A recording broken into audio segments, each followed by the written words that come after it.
Hello, this is a book review of the book Kosher Jesus by Rabbi Shmuley Boteach. Right, when I began to sent away for this book, I was a Jewish believer in Jesus, and at that time for 42 years, 41 years, and what I was wanting to do was to look at the Jewish perspective of Jesus in depth. Right, I wanted to hear what the rabbis had to say. Now, I've read a number of Rabbi Boteach's books, so I'm familiar with his style, and I've also read his column for decades in the Jewish Telegraph. So I thought, well, if there's anybody who can get me thinking about Jesus, then it will be Rabbi Boteach. So I sent away with this book with some bit of trepidation. I thought to myself, keep an open mind, because he might well say something that will stop and make you think. And you've got to keep an open mind on this, because he might well be showing you that Jesus is not the Messiah. Well, was I disappointed? Was I disappointed? The first thing that struck me as a great reader, and I've done so many evening classes and hearing people talking about books, that we've all read and discussing characters and so on.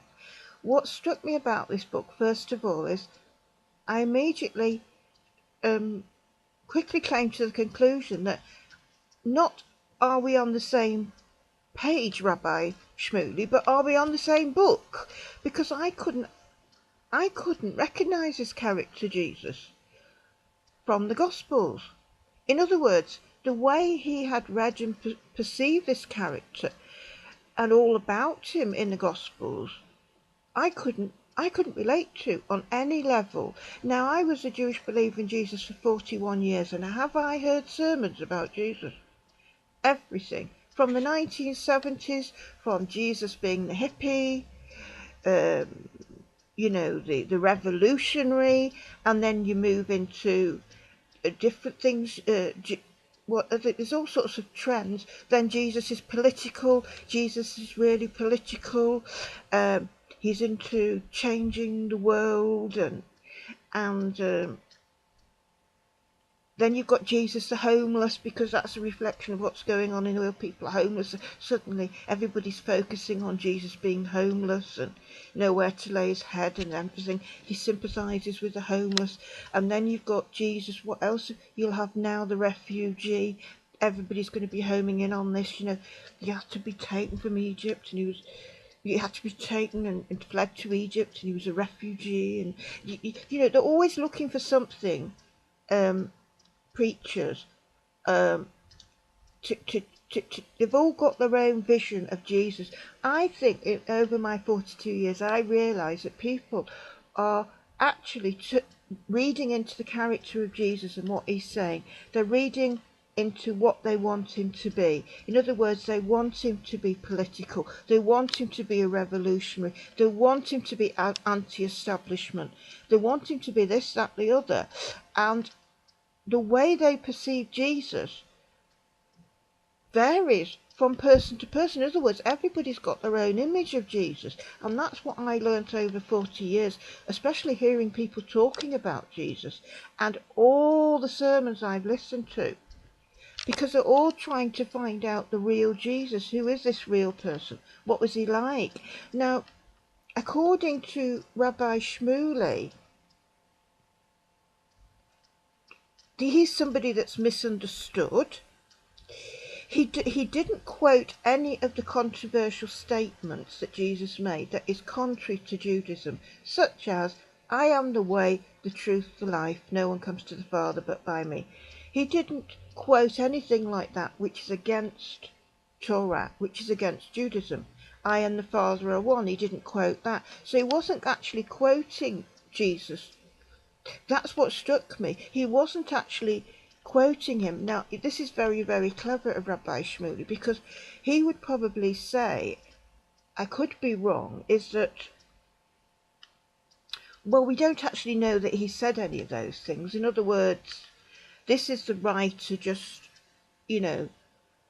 making up things that they've heard. They've done the research, they've researching the gospel, for the writing the gospels, and they've heard it's all hearsay. We don't know if he actually said those words. So this is probably why Rabbi Shmuley might justify not quoting the words of Jesus from the gospels, because he's saying, well, we don't actually know he said those words. All we know is that he existed, right? And therefore we're going to look at him as a character who existed and who was telling stories and was put on trial and then was executed. In other words, we're just treating the very bare facts about Jesus, which everybody can agree on, that he existed, right? He told little stories and tales, and he was put on trial, he got on a few people's nerves, and he was sentenced to death, right? So he's focusing on the nuts and bolts. So he's not focusing on at all on anything that Jesus said, because from probably his point of view, and a lot of people think like this, is, well, we don't actually know what he said, and this is just hearsay, and this is probably just the writer of the Gospels, just listening to people, interviewing people. People are making up things. You don't know what he said, what he didn't say. He hasn't written a book. Jesus hasn't written a book. There was nobody there taking notes. There's no outside sources quoting Jesus. There are no outside sources saying Jesus said this and Jesus said that. Nothing. This is the writer of the Gospels, going around 20 years after the death of Jesus, and then trying to do the research and find out what he said and what he did, and were you there and what can you remember, kind of thing. And this is probably why he very cleverly, Rabbi Shmuley, doesn't quote Jesus, right? So he's just looking at him as a character, and the way he sees him as it is almost like a quiet, misunderstood revolutionary, right? And he's basically saying, well, we can accept Jesus because he's just somebody who was misunderstood, telling good stories, we can all learn from, and he was just misunderstood by certain people, and, really Jesus is a very nice guy. And we Jews should embrace him because of that. I found this very shocking and irresponsible, because bearing in mind the growth of Jews for Jesus and so many Christian ministries that are converting Jewish people to believe in Jesus, which, as Rabbi Shmuley knows, is idolatry. He knows that worshipping Jesus, embracing Jesus as the Messiah, is actually idolatry. He knows it. He knows this. And I felt it was very irresponsible in his approach in this day and age to approach the subject of Jesus in this manner. I felt it was totally irresponsible as a rabbi, because I feel as a rabbi his first duty is to Torah, to God, and to the people of Israel, the Jewish people, and to protect them from idolatry and from straying into idolatry, and to rescue Jews from idolatry. That is his remit as a rabbi. That's part of his remit, is to try and bring Jews away from all the cults and sects and all the different things, believing this, that, the other, and pray to this God, pray to that God. Part of his remit as a rabbi is to bring Jews back to Judaism.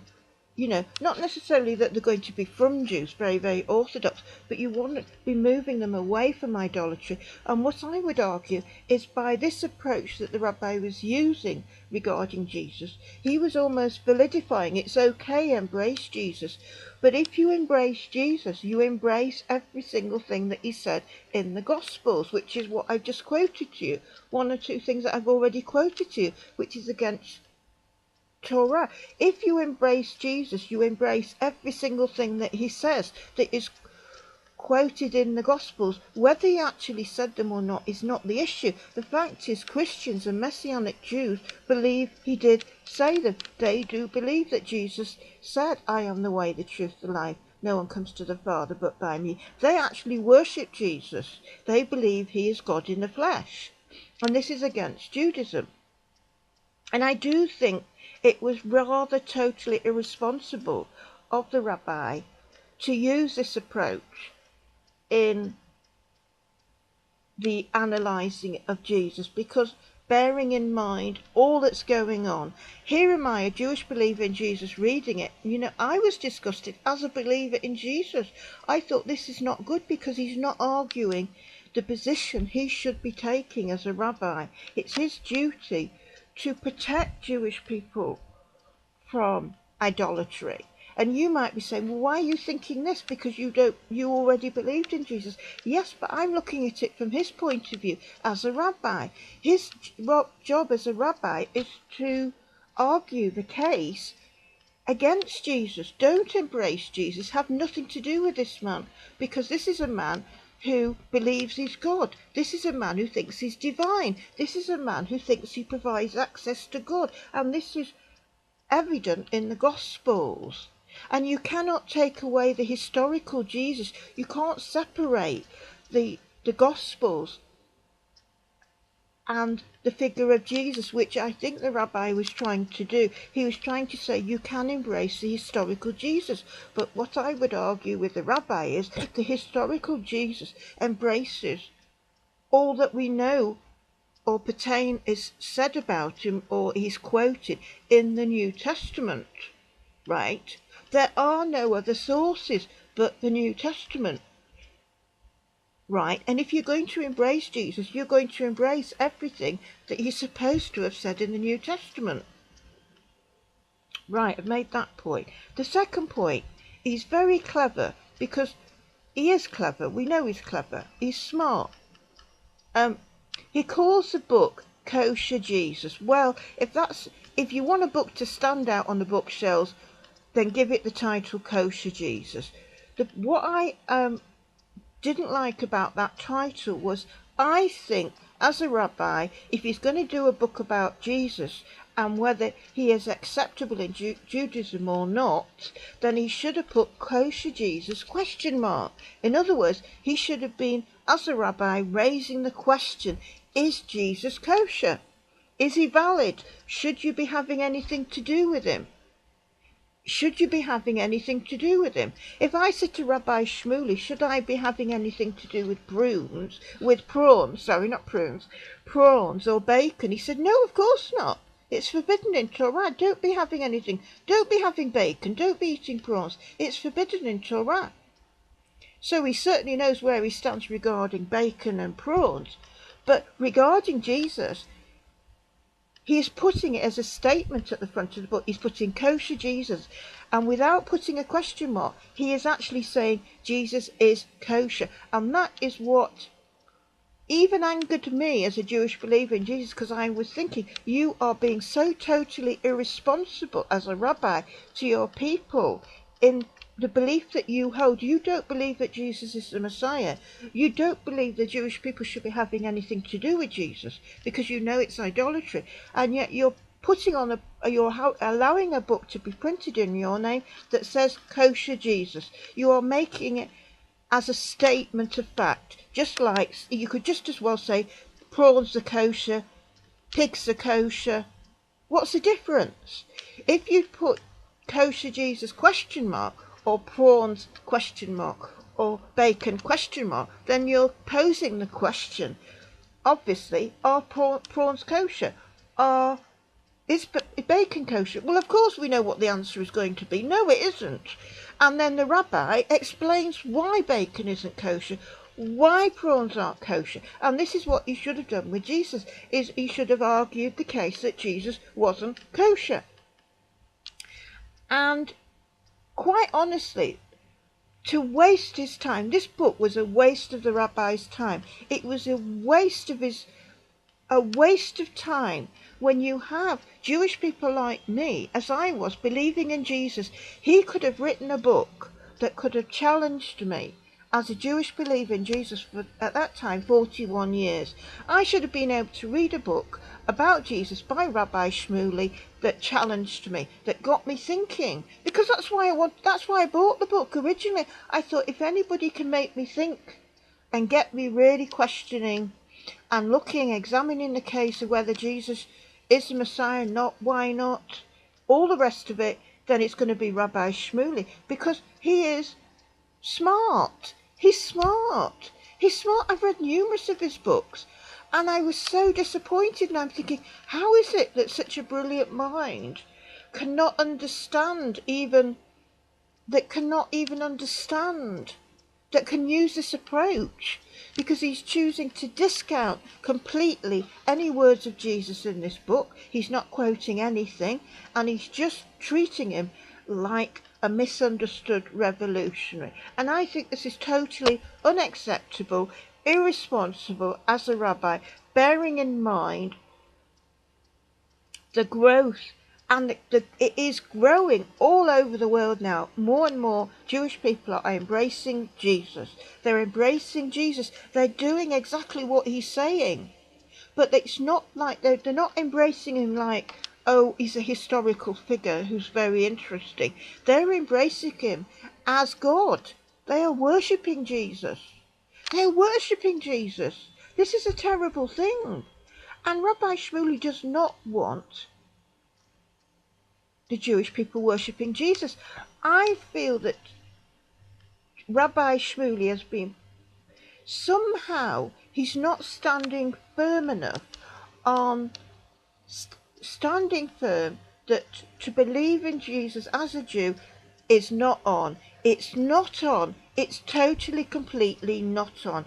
I watched a debate, and it was some years ago, because he looked a lot younger, and he was debating with Professor Michael Brown.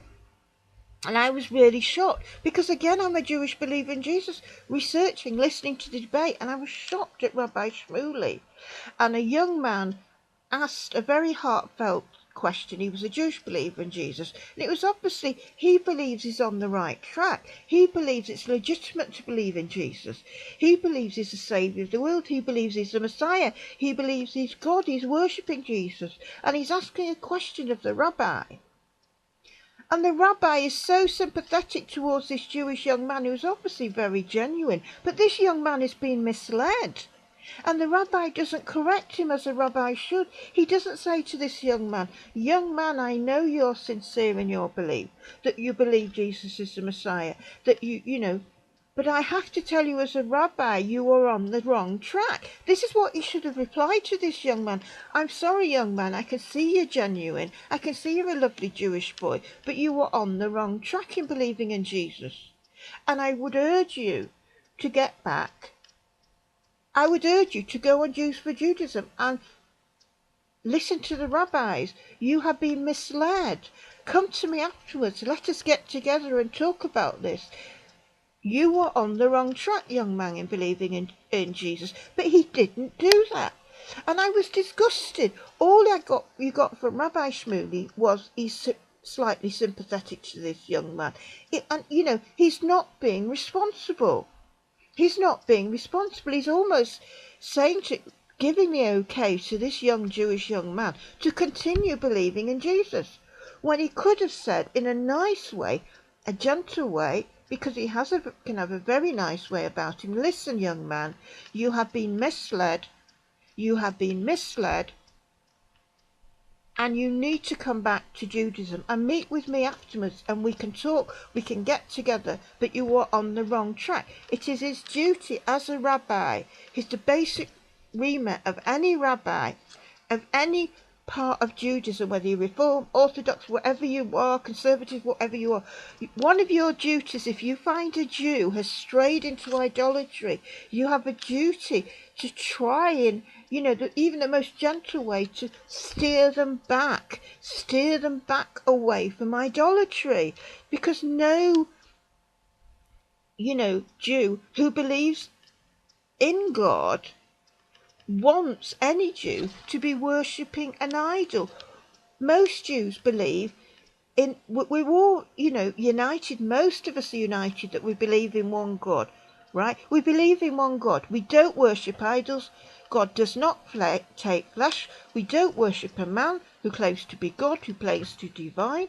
We have nothing to do with human sacrifice. We don't believe that a human dies for us and that we put their faith in their blood of a human being and that it gives atonement for sin. We don't believe any of these things. This is basic Judaism, and most Jews are in agreement with this. We have different levels of observance of keeping kosher. Some keep Shabbat, some don't, some do this, some do that. Right, we all have our differences, but most Jews are united is there's one God and you only worship one God, and you have nothing to do with idolatry. You have nothing to do with worshipping Jesus. And Rabbi Shmuley knows this, and I think he has somehow, I don't know what's happened to him. It's possibly this influence of Professor Michael Brown.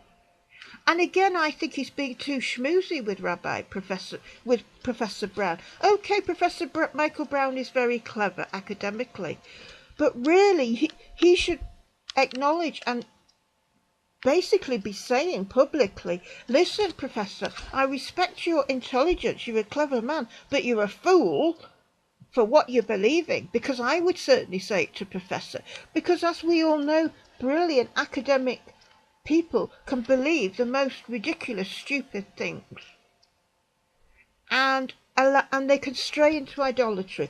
He has strayed into idolatry. Professor Michael Brown has strayed into idolatry. Despite his cleverness, despite his smartness, he has strayed into idolatry. And he needs a rabbi to tell him that. He needs to be told that. And instead, Rabbi Shmuley is schmoozing him. I respect you. To be honest, I don't respect my Professor Michael Brown that much. I don't think he is that smart, because he spent his whole life looking at Christianity.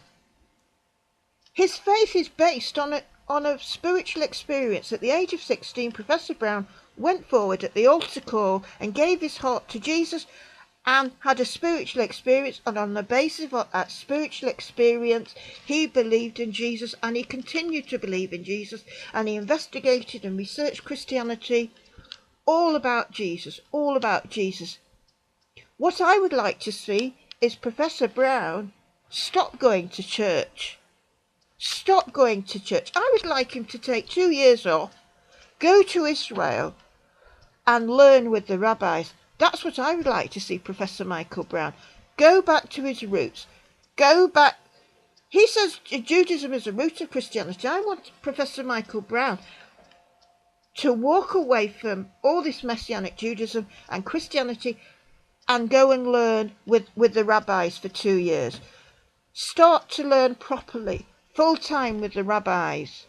That's what I'd like to see Professor Brown doing. That's what I would like to see Rabbi Shmuley urging him to do. Leave. He's made enough money. He's rolling in it. He's got loads of money, Professor Michael Brown. Give it all up. Go to Israel and learn.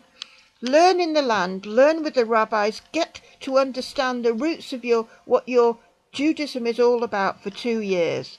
Because this man has been immersed in Christianity, Messianic Judaism. But as Rabbi Shmuley suggested that, it doesn't seem so. He's too busy sucking up to him and telling him how smart he is, how clever he is, when he should be saying, you need to get back to Judaism. I challenge you, go back and study with the rabbis for 2 years. I'll pay you. Rabbi Shmuley said, I'll pay your fees. You go and learn with the rabbis. I'll raise the money. Don't you need to worry. You go and learn with the rabbis for 2 years. And mark my words, if Professor Michael Brown studied with the rabbis, within 2 years he would be renouncing Jesus as the Messiah.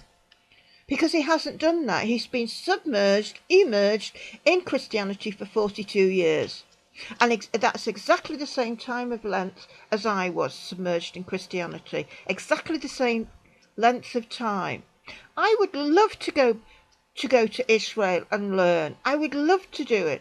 I'm not well enough to do it. I'm in poor health. I'm bedbound 16 hours a day, but I tell you, I would do it. If I had the health now, I would pack up and go to Israel, and I would learn. I would learn. And that is the greatest gift that Rabbi Shmuley could give Professor Michael Brown.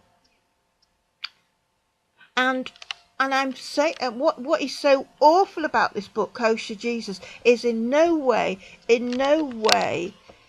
did it get me thinking about the claims of Jesus, and all the important stuff,